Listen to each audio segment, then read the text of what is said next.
Allah membakar dosa-dosa hambanya. Mudah-mudahan kita menjadi hamba yang diampuni dosanya oleh Allah Subhanahu wa Ta'ala.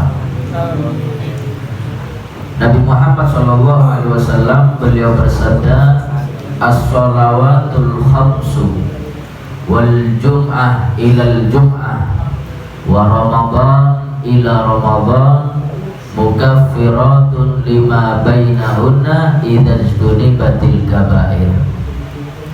Di antara sholat 5 waktu, di antara subuh dengan zuhur, zuhur dengan asar, asar maghrib, maghrib isya, isya ke subuh, dan di antara Jumat ke Jumat, Ramadan ke Ramadan, itu kata Nabi Muhammad itu adalah sebagai pelebur dosa-dosa kita dengan satu syarat, kalau kita menjauh dari perbuatan atau maksiat besar atau dosa yang besar. Jadi kalau kita istiqomah sholat, maka dosa kita diampuni oleh Allah dengan syarat kita tidak melakukan maksiat yang besar. Kalau maksiat kecil itu cukup dengan istighfar, tapi kalau maksiat besar harus dengan taubatan nasuhah, harus dengan taubat yang sungguh-sungguh. Makanya ulama membagi, ada dosa kecil, ada dosa besar.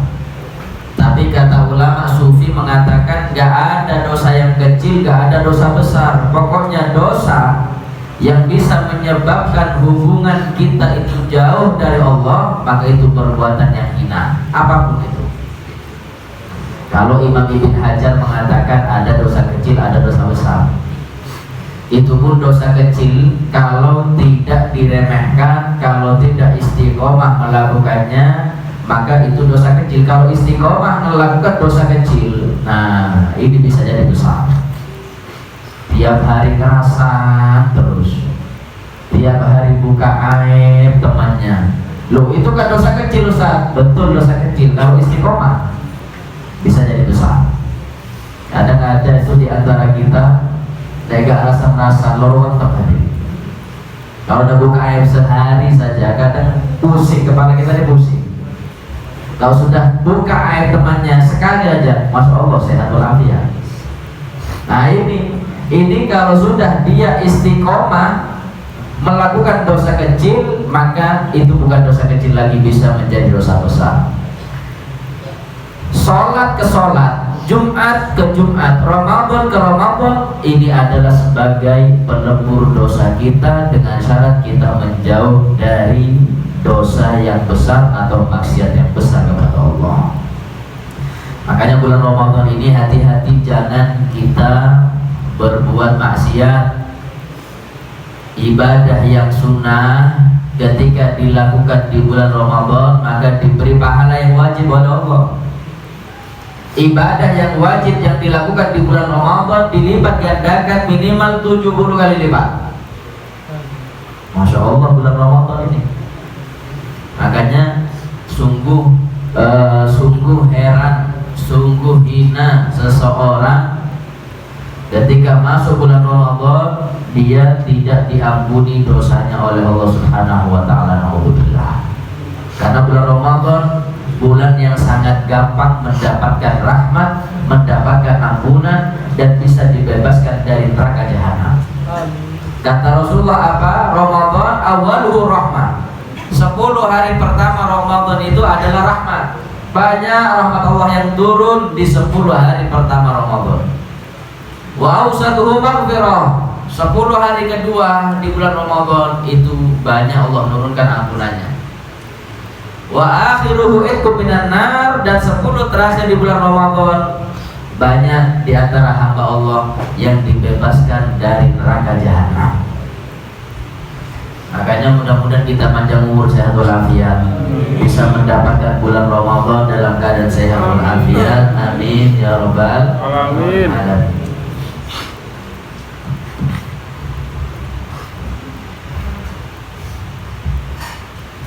Nabi Muhammad SAW beliau juga bersabda bahwasanya u'tiyat ummati fi syahri Ramadan khamsan lam yu'tahunna nabiyyun qabli. Kata Nabi, Allah memberikan 5 hadiah kepada umatku di bulan Ramadan. Yang 5 hadiah ini Allah gak berikan kepada umat lain sebelumku. Ini hadiah khusus untuk kita. Ramadannya itu khusus untuk kita, dikasih bonus lagi oleh Allah, 5 bonus oleh Allah.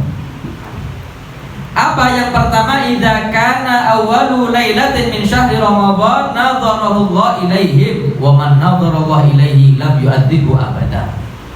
Di malam 1 Ramadan Allah itu memandang semua hambanya yang beriman, yang mereka tidak melakukan maksiat besar. Ketika mendapatkan pandangan oleh Allah, maka dia dosanya diampuni dan tidak akan diadab selama-lamanya oleh Allah. Ini makanya malam 1 Ramadan kita harus memakmurkan malam 1 Ramadan dengan ibadah, karena disitulah Allah memandang kita. Maknanya memandang kita, banyak rahmat Allah turun kepada kita. Kalau sudah kita dapat rahmatnya Allah, maka kita termasuk hamba yang selamat dunia sampai akhirat. Di dalam hadis lain, di malam pertama ketika Allah memandang hambanya dengan pandangan rahmat, semua dosanya diampuni oleh Allah, kecuali yang pertama, mudminu khamrin, yang senang mabuk-mabukan, gak akan diampuni oleh Allah. Yang kedua, akun liwalidayhi, seseorang yang durhaka kepada orang tuanya, ini gak akan diampuni dosanya oleh Allah. Hati-hati, orang tua ini adalah jimat hidup kita. Mau sukses, berbakti kepada orang tua. Mau rezeki lancar, bakti kepada orang tua. Mau naik jabatan, bakti kepada orang tua. Mau selamat dunia akhirat, berbakti kepada orang tua. Karena merekalah adalah seseorang, jangankan harta yang mereka korbankan, nyawa pun mereka korbankan untuk anaknya. Sampai kapanpun kita ini gak bisa balas jasa orang tua, sampai kapanpun. Tapi meskipun kita gak bisa balas jasa orang tua, minimal kita usaha semampu mungkin untuk berbakti kepada mereka. Berbakti ini ada 2, ada berbakti di masa hidup sampai di masa meninggal orang tua. Ada 3 golongan. Ada seseorang itu di masa hidupnya orang tuanya dia durhaka. Ketika orang tuanya meninggal dia menyesal, akhirnya orang tuanya didoakan, ketika sedekah pahalanya untuk orang tuanya, maka dia termasuk hamba. Di masa hidup orang tuanya durhaka, di masa meninggal atau wafat orang tuanya dia menjadi anak yang berbakti. Ini mending.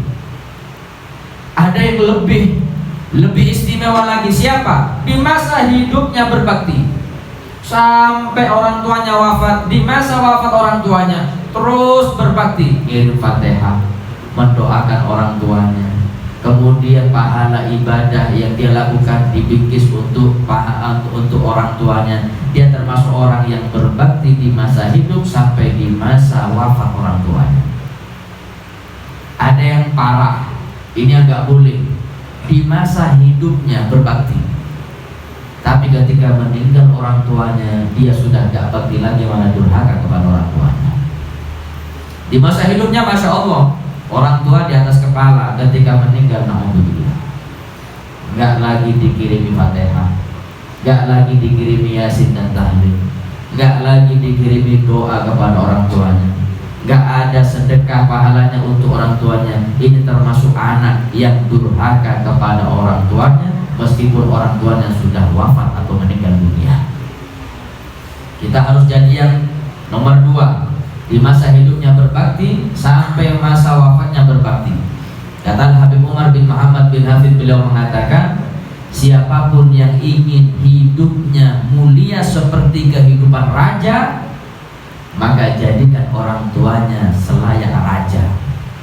Kalau ingin kaya, ingin sukses, ingin selamat, ingin kita menjadi hamba yang beruntung, maka jadikan orang tua sebagai raja, muliakan mereka. Gak boleh hadirin kita durhaka kepada orang tua. Letak ridho Allah terletak dalam ridhonya orang tua. Letak murkanya Allah terletak pada murkanya orang tua. Na'udzubillah. Di malam pertama bulan Ramadan khususnya, Allah menurunkan rahmatnya kepada semua hambanya. Yang dapat rahmat tidak akan diadab oleh Allah, tapi yang tidak mendapatkan rahmat, mereka diantaranya orang yang durhaka kepada orang tuanya. Kalau kita ingin punya anak soleh-solehah, apa kata Nabi? Birru aba'akum tabirrukum abna'ukum. Berbaktilah kalian semua kepada orang tua kalian, niscaya kalian nanti punya anak akan berbakti kepada kalian. Dari hadis ini bisa kita ambil poin pertama, orang yang berbakti kepada orang tua maka dijamin dia panjang umur. Yang kedua, orang yang berbakti kepada orang tua dijamin nanti dia punya anak. Iya kan? Kata Rasulullah, yang berbakti kepada orang tua niscaya dia nanti akan punya anak. Berarti dia ini panjang umur. Yang kedua, dia insya Allah punya anak. Yang mana anak itu berbakti kepada dia. Yang ketiga apa? Anaknya nanti menjadi anak yang soleh dan soleha, berbakti kepada dia. Makanya banyak di antara ulama kalau sudah ada seseorang curhat, Ustaz, Kiai, saya ini nikah tahunan, kok tidak dapat anak, kok tidak dapat keturunan, apa salah saya? Kadang mereka resepnya apa? Minta maaf kepada kedua orang tua, berbakti kepada mereka. Karena faedah daripada berbakti kepada orang tua, satu, panjang umur, yang kedua dia dikaruniai anak keturunan, yang ketiga anaknya berbakti alias soleh-soleha. Kalau anak kita durhaka sama kita, jangan salahkan terlebih dahulu kepada anak kita. Kita harus introspeksi diri kita dengan orang tua kita bagaimana. Kalau kita durhaka sama orang tua, jangan mimpi punya anak yang berbakti kepada kita, gak bisa. Itu kalau bahasa kita hukum karma. Setiap amalan pasti dapat balasannya. Sebagaimana kita beramal buruk kepada orang tua, hati-hati, Allah akan balas kita punya anak nanti akan berbuat buruk kepada kita, bahkan bisa lebih jahat kepada kita. Yang ketiga, yang tidak akan diampuni oleh Allah di malam 1 Ramadan, qati'ur rahimin, yang senang mutus tali silaturahmi. Alhamdulillah, kata Rasulullah, yang ingin panjang umur, sehat walafiat, rezekinya diperluas oleh Allah, matinya husnul khotimah, bertakwa kepada Allah, dan sambunglah tali silaturahmi. Makanya maafkan, sudah kita bahas kemarin bab sabar. Maafkan siapapun yang punya salah kepada kita, karena dengan kita memaafkan itu adalah menyambung tali silaturahmi. Hadiah pertama dari Allah untuk kita di bulan Ramadan, di malam 1 Ramadan, Allah akan memandang kita dengan pandangan rahmatnya. Bagi hamba yang tidak mempunyai maksiat besar, maka dia dosanya diampuni oleh Allah di malam 1 Ramadan. Hadiah kedua dari Allah, fa inna khulufu afwahihim hina yumsun atyabu indallah min rihil misik. Keistimewaan umat Nabi yang kedua ketika masuk Ramadan, ketahuilah khuluf afwahihim. Apa khuluf? Bau mulutnya orang yang sedang puasa Ramadan. Hina yumsun, ketika masuk waktu sore, itu lebih wangi di sisi Allah, lebih wangi daripada wanginya minyak misik. Masya Allah. Kalian boleh periksa agama apapun, ini untuk umat Nabi Muhammad, bau mulut bisa ibadah. Makanya saya usul, kalau sudah sore, yang sering-sering mangap, ngabab sengaja gitu. Assalamualaikum. Kalau ditanya apa bau ini lebih wangi, tapi di sisi Allah. Makanya Nabi mengatakan apa? Indallah, lebih wanginya itu di sisi Allah, bukan di sisi manusia. Kalau di sisi manusia jangan nanti. Kalau udah pingsan kawan itu, alhamdulillah. Yang ketiga, bonus yang ketiga dari Allah, fa innal malaikata tastaghfiru lahum fi kulli yaumin wa lailatin. Di setiap malam-malam Ramadan, malaikat terus meminta ampun kepada Allah bagi hamba yang memulai memuliakan Ramadan dengan ibadah dan puasa. Kalau sudah malaikat yang minta ampun, gak mungkin tertolak doa malaikat kepada Allah, karena malaikat ini adalah makhluk yang tidak pernah maksiat kepada Allah, makhluk yang gak pernah melanggar atas perintah Allah. Ketika diperintah langsung menjalankan perintah Allah. Yang keempat, fa inna Allah ta'ala ya'muru jannatahu fayaqulu laha ista'iddi wa tazayyini li ibadi aw syaka ayastarihu min ta'bidunya ila dari karamati. Kata Allah, di malam Ramadan Allah mengatakan kepada pintu-pintu surga, wahai pintu-pintu surga, buka semua itu pintunya, buka semua. Kalau ada yang meninggal di bulan Ramadan, kalau ada yang meninggal di bulan Ramadan, siap-siaplah. Kalau dia meninggalnya husnul khotimah, memuliakan bulan Ramadan, maka masukkan ke dalam surga, karena dia sudah capek di dunia dalam ibadah kepadaku. Makanya mudah-mudahan kita meninggalnya Ramadan, tapi 100 tahun lagi ya. Mudah-mudahan panjang umur, sehat walafiat. Kemudian selanjutnya kata Nabi Muhammad yang kelima, fa innahu idza kana akhiru lailatin ghafarallahu lahum jami'a.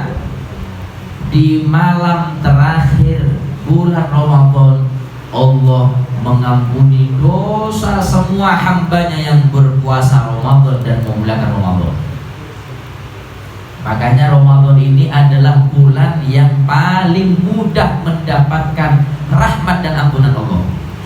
Pernah suatu hari Nabi Muhammad itu naik ke mimbar. Ketika naik ke mimbar ada tiga tangga.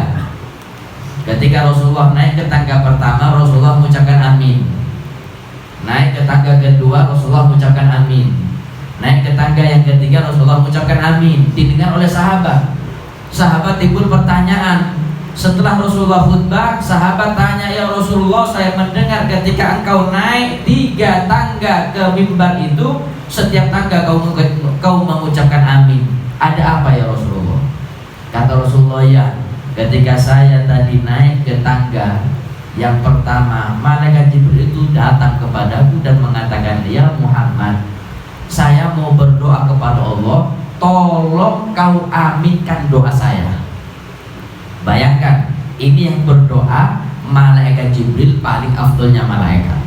Yang mengaminkan doanya Nabi Muhammad, paling afdolnya makhluk. Ini pasti doanya kabul. Ketika saya naik ke tangga pertama di antara tangga mimbar, malaikat Jibril berdoa, ya Muhammad, aminkan doa saya. Saya mau berdoa yang pertama, abadahullah, mudah-mudahan orang itu dilaknat oleh Allah. Siapa? Man adraka walidayhi aw ahadahuma falam yabirruhuma. Mudah-mudahan orang itu kena laknatnya Allah, dijauhkan dari rahmatnya Allah, yang mereka mendapatkan kedua orang tuanya atau salah satunya, tapi dia durhaka, tidak berbakti kepada orang tuanya. Apa kata Nabi? Amin. Yang doa malaikat, yang mengaminkan Nabi Muhammad. Ketika naik ke tangga yang kedua, malaikat berdoa lagi kepada Allah. Doa yang kedua malaikat mengatakan, ya Muhammad, hei Muhammad, mudah-mudahan orang itu dilaknat oleh Allah. Siapa?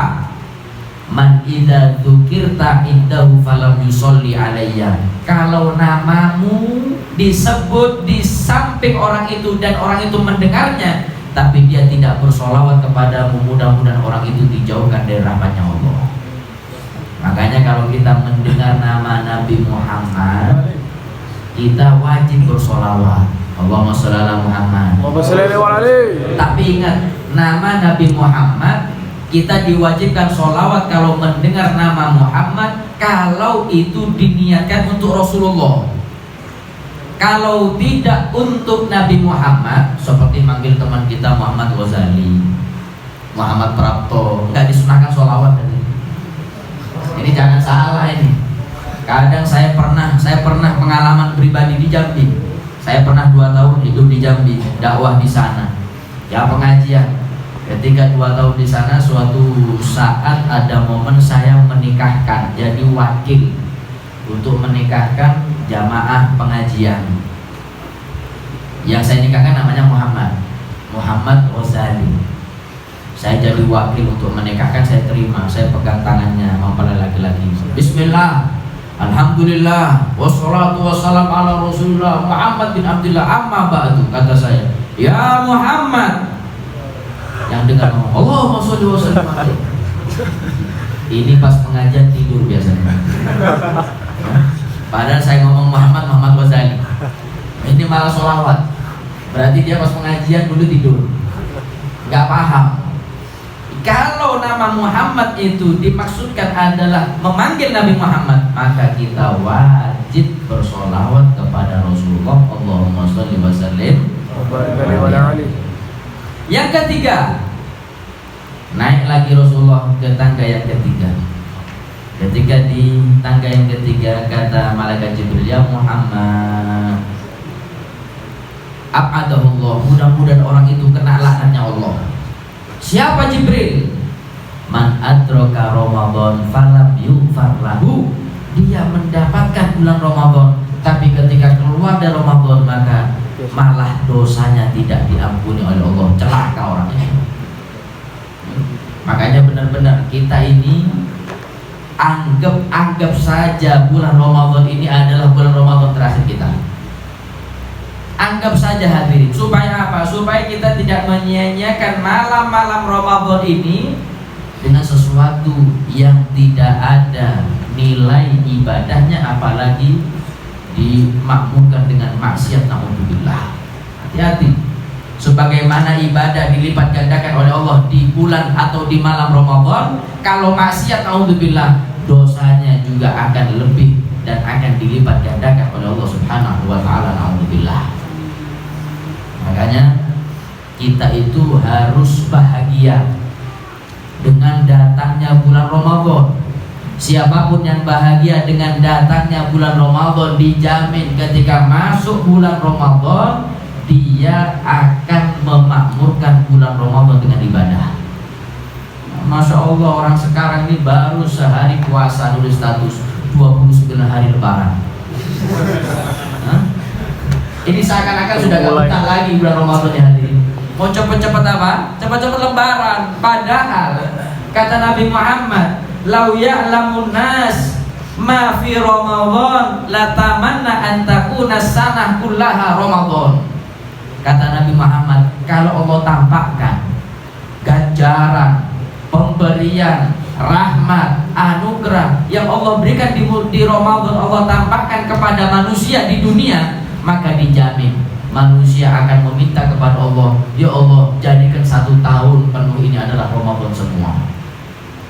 Karena kadang kita ini kebanyakan maksiat, kebanyakan lalai. Kalau sudah kena puasa sebulan, sumpeknya minta ampunan.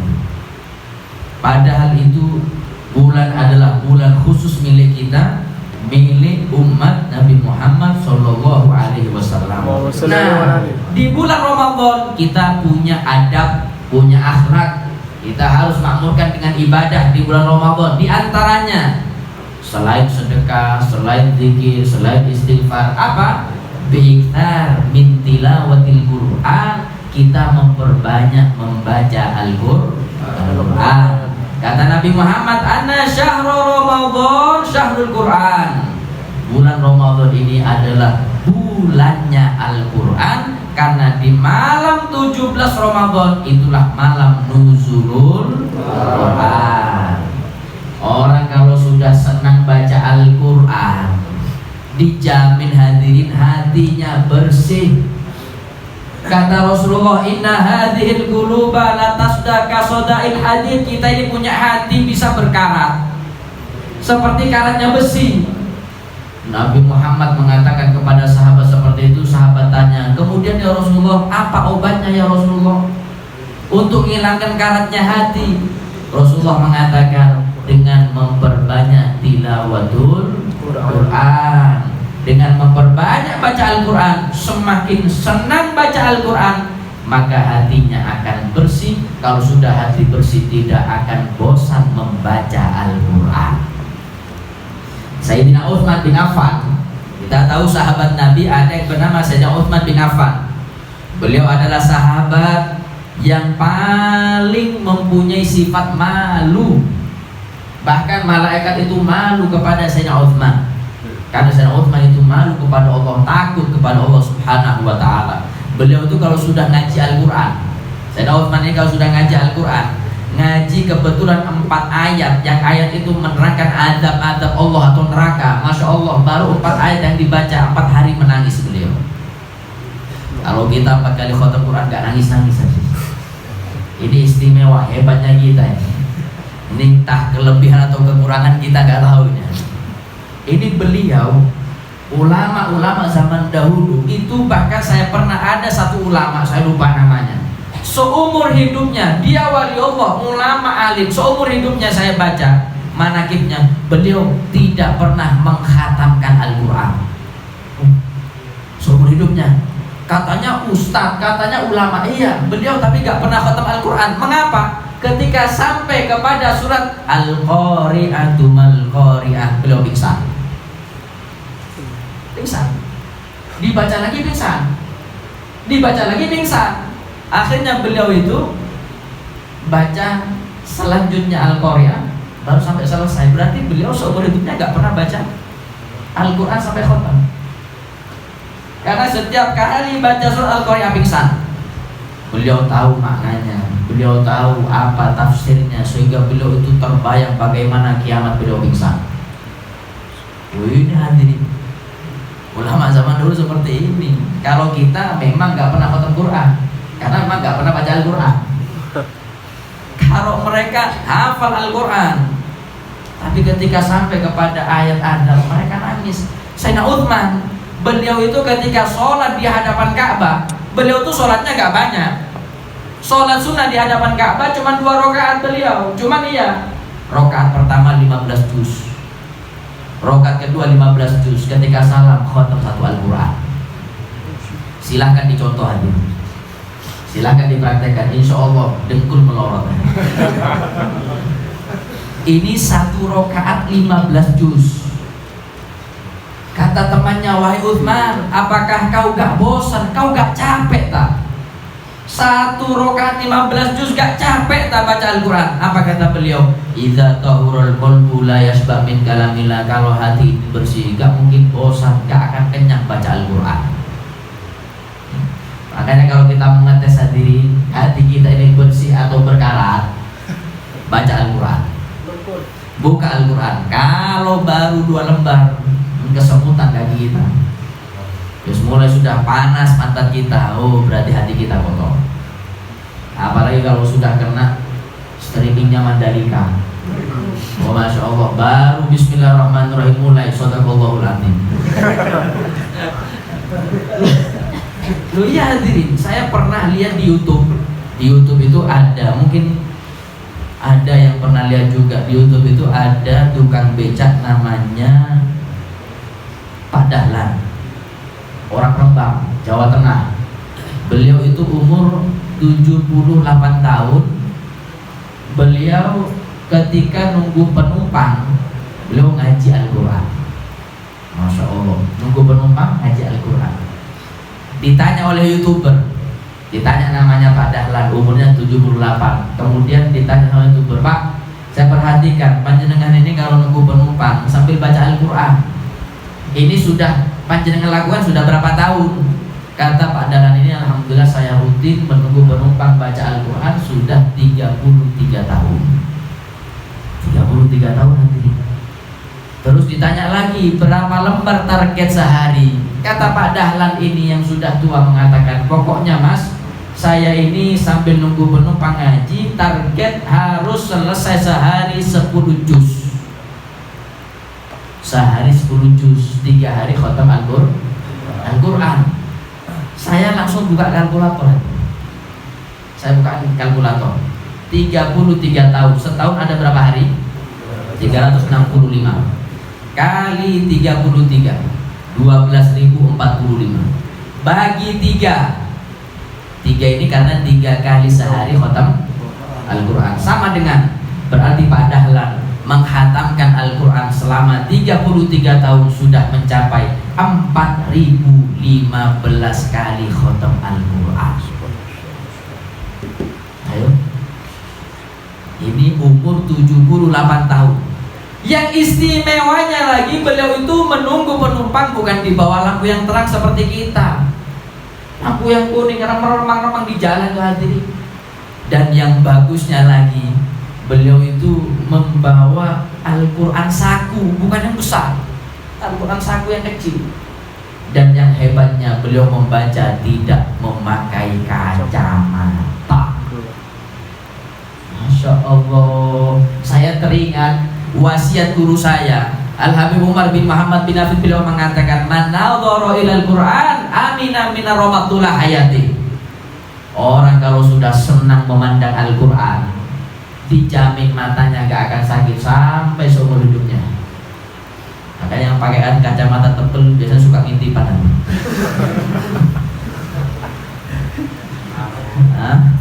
Alhamdulillah gak ada yang pakai kacamata di sini. Entahlah kalau di kamar nanti. Loh, beliau betul.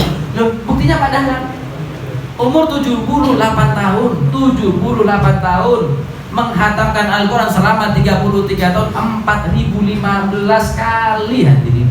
Pakai Al-Quran kecil, gak pakai kacamata. Memang terbukti. Kalau sudah, makanya kita jangan heran melihat kadang kita naik bis, ada seorang yang buka Al-Quran. Kita naik kereta api, kadang ada orang yang buka Al-Quran ngaji. Di terminal, di stasiun buka Al-Quran, di pesawat buka Al-Quran. Jangan kita tuduh, oh riak ini. Jangan kita tuduh. Mereka itu membaca Al-Quran karena mereka sudah mempunyai teman, menemukan teman yang asyik untuk dalam perjalanan. Kita ini belum tentu hebat seperti mereka, karena orang yang senang baca Al-Quran hatinya pasti bersih. Jangankan hati, tempat yang makmur dengan pembacaan Al-Quran, tempat itu bercahaya. Ada satu ulama namanya Al-Habib Abdullah bin Husain bin Thohir. Ini yang ngarang kitab fikih Sulamut Taufik. Beliau tuh senang baca Al-Quran. Beliau punya keponaan namanya Habib Umar bin Yahya. Habib Umar bin Yahya ini suatu malam tidur, di tidurnya mimpi. Mimpi beliau itu mimpi melihat rumah pamannya Habib Abdullah bin Husain bin Thohir ini rumahnya terang bercahaya, lebih terang daripada rumah-rumah yang lain. Bahkan cahayanya sampai menjulang ke atas langit. Ketika bangun itu keponaannya langsung menghampiri pamannya dan bertanya, wahai pamanku, semalam saya bermimpi rumahmu ini rumah yang paling bercahaya, cahayanya sampai menjulang ke langit. Apa resepnya? Kata Habib Abdullah bin Husain bin Thohir, bagaimana gak mau bercahaya rumah saya? Tidak ada tempat di rumah saya sedikit pun kecuali tempat itu saya pernah menghatamkan Al-Quran. Bahkan setiap tangga yang di rumah saya, satu tangganya di situ saya sudah pernah menghatamkan Al-Quran minimal 1 kali. Pas saya bangun rumah ini gak pakai tukang, saya sendiri yang bangun. Saya meletakkan batu bata. Sekali satu batu bata saya letakkan, tidaklah saya meletakkan satu batu bata kecuali saya khatamkan satu Al-Quran yang meletakkan. Beda dengan tukang kita. Kalau tukang orang Indonesia ini Masya Allah hadirin, satu meletakkan batu bata, khotam satu lagu Iwa Peye. Yang lagu di mana kemana, yang lagu waduh semalam apapun, akhirnya rumahnya petang. Sudah petang yang punya rumah gak baca Al-Quran, wah tepak wis. Maka daripada itu, makanya ada istilah baiti jannati, ada surga di rumahku. Apa resepnya? Rumah itu terasa enak, hati itu adem masuk ke satu rumah. Itu bukan karena mewah rumahnya. Kadang kita masuk ke rumah mewah, hati itu sumpah ada. Tapi kadang kita masuk ke satu rumah enak, rumahnya betah, kita di sana adem hati kita. Ada resepnya. Kalau kita ingin punya rumah baiti jannati hadirin, maka makmurkan rumah itu dengan ibadah, bukan dengan maksiat. Salah satu ibadahnya makmurkan dengan pembacaan Al-Quran. Kita monggo dicoba hadirin. Meskipun belum sehari 1 juz, minimal sehari 1 lembar. Sudah minimal itu hadirin. Sehari 1 lembar. Kalau kita mau khotam 1 hari 1 juz, minimal setiap sholat fardu 2 lembar. Setiap sholat fardu 2 lembar. Berarti sholat fardunya 5 kali 2 10 lembar itu sudah 1 juz. Tapi kembali tergantung hati kita bersih atau tidak. Kalau hati kita bersih, jangankan 1 juz, 2 juz bisa aja. Tapi kadang ada saja cobaannya. Ada saja cobaannya.